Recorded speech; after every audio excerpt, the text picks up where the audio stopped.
Hey guys, what's up, welcome back to another video. तो जैसे आप सबको पता है कि मैं कनाडा जा रहा हूँ और मैं कनाडा रिलेटेड वीडियोस बना रहा हूँ। तो आज मैं एक नई वीडियो लेके आया हूँ जिसमें हमारे साथ हैं काबली सिंह, ये भी कनाडा जा रहे हैं सेम। तो she is my friend and ये वीडियो स्पेशली उन लोगों के रिलेटेड है जो वीजा अप्लाई करने लगे हैं या वीजा अप्लाई कर चुके हैं, जो लोग वेट में कि वीजा कब आएगा, और जो लोग अप्लाई करने वाले हैं।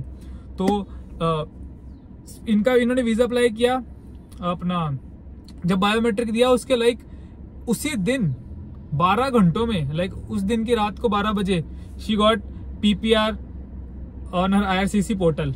एक ही दिन से भी लेस में इनका जो रिजल्ट था वो इनके हाथों में था and we are very happy. इसने मुझे कॉल करा रात को 12 साढ़े 12 की, मेरा पीपीआर आ गया। मैंने कहा व्हाट, पीपीआर आ गया? आज दोपहर को तो बायोमेट्रिक्स दिया, जितना पता था कि हफ्ता एक महीना लगता है, एक ही दिन में PPR, how is that possible? So इस वीडियो में आगे जाने से पहले मैं आप लोग को IRCC पोर्टल दिखा देता हूँ।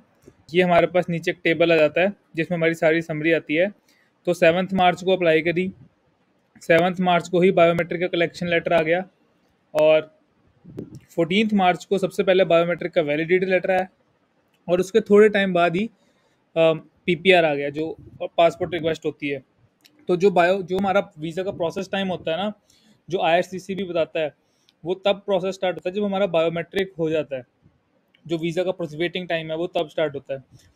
सो सबसे पहले आप ये बताओ कि आपने अपनी जो पूरा वो था प्रोसेस, कब अप्लाई किया, कब बायोमेट्रिक दिया और कब आपका पीपीआर आपके पोर्टल पे है? So guys, I applied to IRCC on 7th of March. I gave my biometric on 13th of March. मेरा in fact 12:45 PM का slot था चंडीगढ़ में ही, and I got my passport request from IRCC on around 12:20 AM. 14th March. 13 मार्च को 12 बजे biometric done, 14 मार्च को रात के 12 बजे, मतलब 12 घंटे का ही टाइम हुआ। और उसमें पीपीआर पहले आपका बायोमेट्रिक वैलिडिटी अपडेट हुआ, उसके आधे घंटे बाद आपका पीपीआर आ गया। नहीं, मेरा साथ के साथ ही आ गया था कर्तव्य। अच्छा, in my case, I got both of these at a difference of hardly a minute. One day से भी कम। तो इस प्रोसेस के लिए उन्होंने क्या क्या, क्योंकि ट्रेंड IRCC का चल रहा है मोस्टली 1 मंथ से ऊपर, अपने अपना एजुकेशन में जो एजुकेशन प्रोफाइल थी उसमें आपने क्या क्या डॉक्यूमेंट्स लगाए थे? So guys, मैंने अपने एजुकेशन सेक्शन में I put up my 10th marksheet, my 12th marksheet, my college marksheet as well as my degree. And apart from it, for anybody else, if you are having any another diploma, or let's suppose if you're having any international certificate from any embassy for a language or anything like that, that you can also put in your academic section. Okay, so मतलब इन्होंने अपने सारी जो previous education की थी, सारे अपना जो IELTS का स्कोर था वो सब लगाया। IELTS का स्कोर बहुत इंपॉर्टेंट है, क्योंकि IELTS का स्कोर अगर आपका मिनिमम 6.5 है ओवरऑल, नॉट लेस देन 6, तो आपका एक HDS में आप अप्लाई करते हो। तो आपका IELTS का स्कोर कितना था? So guys, I got a 7.5 in IELTS. So I think that's quite a decent score for giving, some more weightage to your profile. It's क्योंकि आपका IELTS का स्कोर अच्छा तो उनको पता है कि बच्चे की प्रीवियस एकेडमिक अच्छी और अभी भी अच्छा ही कर रहा है। सो इसको हम वीजा देंगे तो they'll definitely do good for our country. सो उसके बाद आप अपना उसका बताइए कि फाइनेंस में और जो हमारे फंड शो कराने होते हैं, बेसिकली लोगों को फंड्स में क्वेश्चन होता है कि कितने फंड शो कराएं, HDS में करवाएं कि ना करवाएं, CA रिपोर्ट बनवाएं कि ना बनवाएं। तो उसका थोड़ा आप आंसर दीजिए कि आपने क्या क्या अप्लाई किया था और क्या क्या लगाया। So guys, for my own experience, so you need to, I think ideally it's better if you put up a CA report. The reason being, my college is UBC, so I got admit from University of British Columbia, and it is Canada ranked university. So UBC has a very different process in which they do ask for your final fees after you are done with everything, even your visa. Then they will open up their portals for your first semester fees. So in my case, it was more important कि मैं maximum funds दिखाऊं, क्योंकि मैंने fees भी नहीं pay कर रखी थी. So I went to a CA. I took all my financials to him.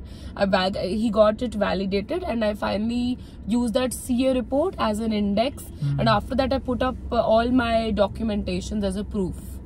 So basically जो सीए रिपोर्ट होते हैं ना, ये अब दिखाओ is a good point, but अगर आप ये तभी शो करना जब आपकी कोई प्रॉपर्टी है आपके पास, लाइक आपके पास घर है या कुछ दुकान है, कुछ भी, आप उसकी वैल्यूएशन शो करो।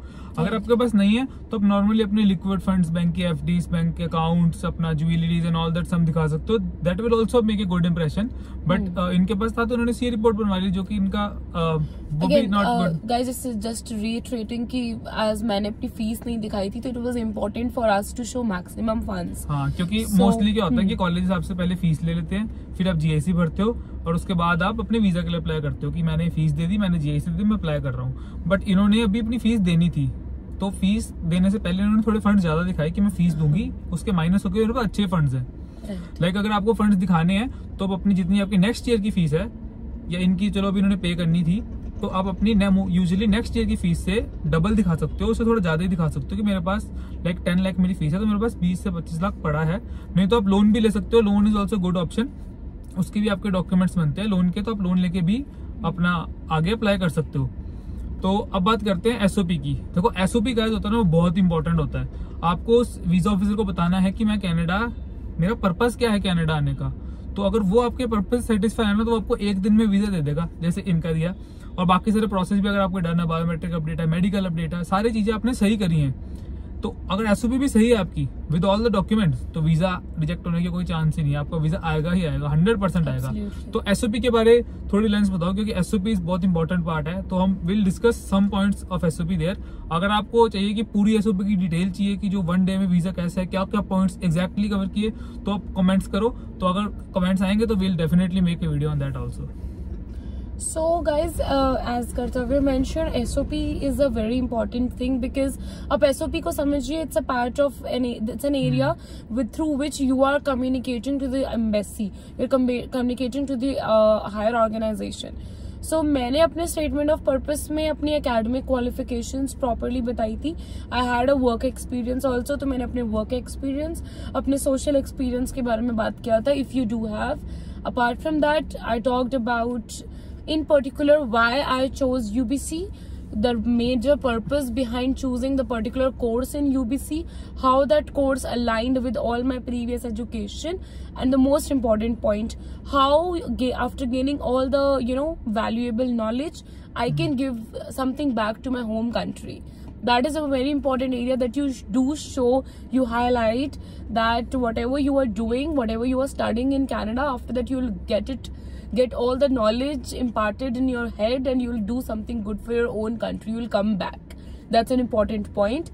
मैंने उस पे emphasis किया था, and at the end I put up a very different section showing all the funds whatever I had. So detail में I think we can make a separate video for मैं that. आपको last में एक point add करूंगा कि SOP में आप अगर अपना जो कोर्स लेने जा रहे हो, जो आपकी ग्रेजुएशन है, आपकी प्रीवियस एजुकेशन अगर 12th में भी हो या ग्रेजुएशन भी कर ली है, तो आपका जो ग्रेजुएशन है, वर्क एक्स है और आपका जो कोर्स है, वो तीनों अगर रेलेवेंट होगा ना, तो वीजा ऑफिसर को पता है कि ये इसी फील्ड में जा रहा है और इसी फील्ड में स्पेशलाइजेशन कर रहा है। अगर आप 12th के बाद जा रहे हो तो आप उस जैसे आपकी फील्ड है, जो आपकी नॉन मेडिकल है, कॉमर्स साइंस है, उस रिलेटेड, उस फील्ड रिलेटेड आप वो ले सकते हो कोर्स। लेकिन अगर आप ग्रेजुएशन के बाद जा रहे हो तो आपको उसी पर्टिकुलर मास्टराइजेशन करनी है, मुझे इसमें मास्टर करनी है तो मैं इसी में ही जा रहा हूँ, पीजी करना है आगे जाके, तो that will also benefit you. और अगर आपकी एसओपी अच्छी है, आपने कोई मिस्टेक नहीं करी, फाइनल रिव्यू कर लिया, और एसओपी को लास्ट डे जब वीजा फाइल करो तब बिल्कुल ही मत चेंज करना, चाहे कोई भी बोले, 2 दिन पहले रिव्यू करके रखना।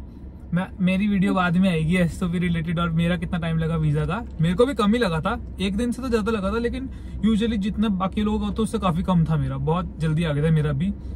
उसके रिलेटेड अलग से वीडियो आएगी। तो अगर एसओपी हमारी अच्छी है, हमारे डॉक्यूमेंट्स एकदम वैलिडेट है, हमारे फंड्स अच्छे हैं, हमारा प्रोफाइल अच्छा है, हमने एक जेन्युइन कॉलेज और जेन्युइन यूनिवर्सिटी में अप्लाई की है, जेन्युइन कोर्स है और सब कुछ सही है, एंड हमने वीजा ऑफिसर को हमारी एसओपी के थ्रू कन्विंस कर दिया कि we are coming to this particular college, क्योंकि हमको एक कोर्स इंडिया में नहीं मिल रहा और हम वहां पढ़ने आ रहे हैं, and will definitely get back to our home country, जो कि लोग नहीं आते बट फिर भी लिखना पड़ता है। सो अगर ये सब हमारा स्ट्रॉन्ग है तो will definitely get visa in 1 day, 1 week, 1 month, इतने में तो आ ही जाता है। तो अगर आप सभी लोग वीडियो देख रहे हो तो will wish you best of luck कि आपका वीजा भी बहुत जल्दी आ जाए। क्या पता ये वीडियो देखने के बाद इसी दिन आ जाए या अगले हफ्ते आ जाए, अगले दिन आ जाए। So will definitely wish you best of luck for the future. ये वीडियो जस्ट एक इन्फॉर्मेशन वीडियो थी आप लोगों के लिए कि वीजा एक दिन में भी आता है। आप अच्छे तरीके से अप्लाई करो, अच्छे एजेंट के थ्रू अप्लाई करो। हम एजेंट का नाम नहीं लेंगे कि हमने कहाँ से अप्लाई किया, क्योंकि आप एजेंट और काउंसलर जहाँ से भी आपने अप्लाई करना है, बट एक जेन्युइन से करना है जिसकी अच्छी रेपुटेशन है, जो कि एक काफी सक्सेस रेट देता है किसी भी स्टूडेंट को, चाहे वो वीजा के लिए अप्लाई करे चाहे कॉलेज में अप्लाई करे। तो डेफिनेटली अच्छा कॉलेज चूज करना, चाहे कनाडा जा रहे हो, ऑस्ट्रेलिया जा रहे हो, यूके जा रहे हो, कहीं भी जा रहे हो, डेफिनेटली अच्छा कॉलेज चूज करना, तो definitely you get your result. Timely apply करना कॉलेज के इनटेक्स में, ताकि आपका टाइमली आ जाए। वीजा ऑफिसर भी बोले ना कि 1 मंथ तो इसके कॉलेज को आ गया, अब इसकी फाइल आई है, तो उनको ऐसा भी ना लगे कि इतनी जल्दी है। तो अगर एक जस्ट रेफरेंस सितंबर इनटेक है तो आप जल्दी अप्लाई कर लो, मई या अप्रैल तक कर लो। इन्होंने मार्च में किया था, मैंने जून में किया था, लेकिन मेरा भी वीजा आ गया है, इनका भी आ गया है। सो बस इतने तक आप अप्लाई कर लो। अगर आप थोड़ा लेट होते तो अपना इनटेक आगे कर लो, डेफर कर लो, लेकिन कर लो। So that's it for today video guys. तो अगर आपको कोई भी क्वेश्चन है, कोई भी क्वेरी है, कमेंट्स में पूछो, will definitely make to answer that query also. So that's it for today guys. Thank you so much for watching this video and we are signing of.